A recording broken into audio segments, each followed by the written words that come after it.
Alright my friends, welcome back to Frogboy X1 Gaming. I'm Andrew and today we're checking out some Remnant 2 running on the 7800 XT, 5900X, 32 gigs of RAM. This here is to kind of look at an Unreal Engine 5 game running on system hardware that trying to compare to the new PS5 Pro specs that are essentially the leaked specs that they were talking about. So I wanted to try out an Unreal Engine 5 game. As you can see up there in the GPU line, there is the very last one, 274 watts for the GPU. And then on the CPU line, you can see that we're running 108 watts just sitting in this menu. So we're going to go ahead and we're going to jump into this game real quick. And we're going to kind of look at that. Down here on the bottom, that is the AMD software too, so that you guys can see that like we're not using any frame gen right now. We're at native 4K at ultra settings. So I wanted to show you guys just what that looks like just out of the box or just out of the gate with just native settings. On an Unreal Engine 5 game, this is pretty much a 4K 30 experience. And this is actual native 4K. I'm running around with this. Ooh, piece of candy box. I like candy boxes. So, I mean, pretty much what you got right now on like your PlayStation 5 and your Xbox, but I think it was like running at like 1440p for that. So right here, this pretty much gives you a 4K experience. But if we are to jump into, say, the menu, let's go over to system, and then, oh yeah, options are right there. See, we're at 4K, no upscaler, all ultra sitting on that. So now if we go to FSR 3 and then we take this back over to let's go to quality. Let's go to quality on that. So let's go ahead and get back into the game. So now with quality, you can get a pretty much 60 FPS experience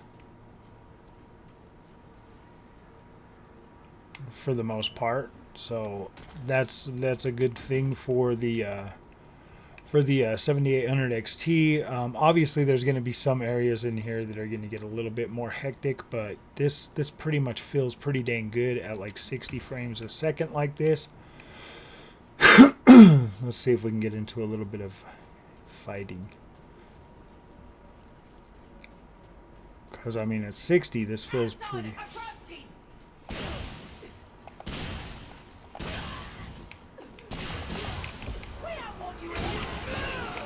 Woo! See, I mean, you're gonna notice like some obvious freaking like frame rate.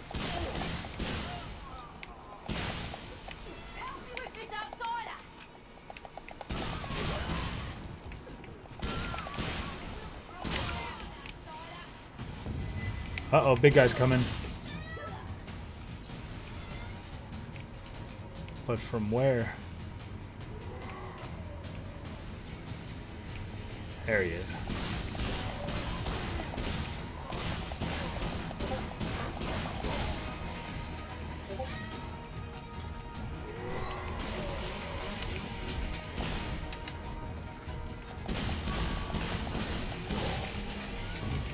Ooh, big boy.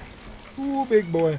So yeah, obviously you're getting about 60 FPS for the most part with these settings. So if we go back in here, come back over to system, go into options, come down here, and then turn on frame generation, and then get back into the game. Now we are over that. Now we're about almost 100 frames a second at 4K quality settings, and this absolutely looks incredible. So in my opinion, and I just put out another video with Alan Wake 2.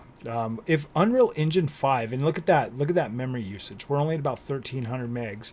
So obviously we're going to be able to easily run that. This card is 256-bit bus. I think that's what the PlayStation 5 is still, or the PS5 Pro could still potentially be, is in that 256-bit bus range. It would be kind of nice if they did upgrade that a little bit more to like a 320-bit bus, but it's not necessarily 100%. It's not like they need to do that, but it would be nice. Ooh, piece of candy guy. Plop plop.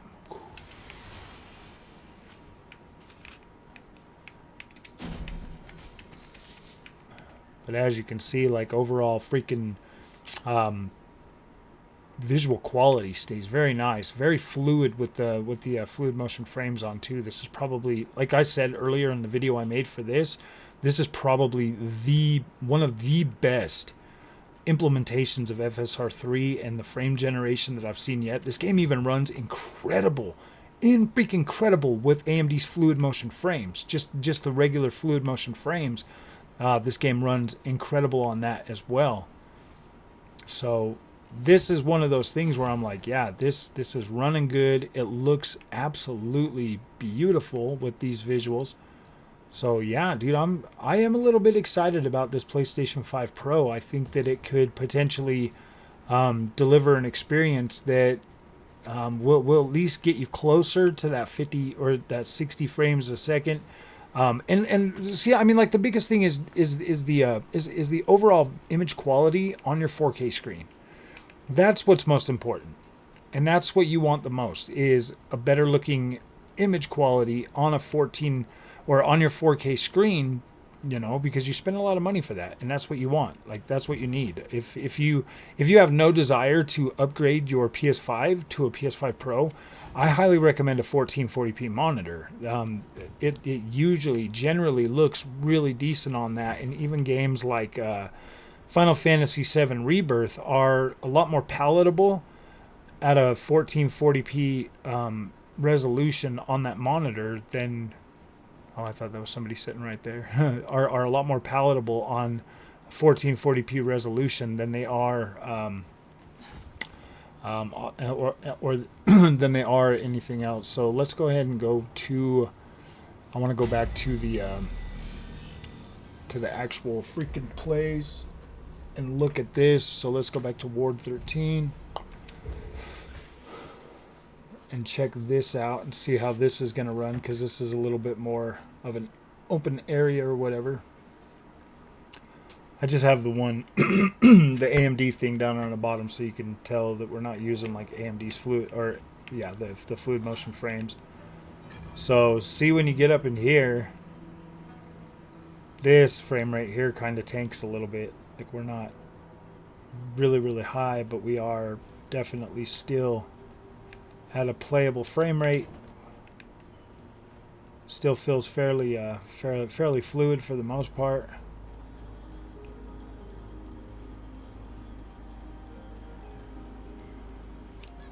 I like this game a lot. I wish I would have stayed and played a whole bunch more of it when it first came out, but I got sidetracked and stuff. But these updates have made this a lot nicer. I mean, FSR 3 just kind of launched on this pretty recently, so now we actually have access to that. So I would like to see, you know, this PlayStation Spatial Super Resolution thing that's going to be coming out. Really interested to check that out and kind of compare it to FSR 3 and DLSS to see how that's going to look. So yeah, we're definitely probably going to end up getting a PS5 Pro on the channel, depending on if we can get one at launch or not. But yeah, I'm expecting this console to be right around $1,000. Yeah, if you compare it to this $2,000 PC, I would expect that to be right around $1,000. So, all right, my friends, if you guys like this content, don't forget to like and subscribe, and I will see you guys in the next one.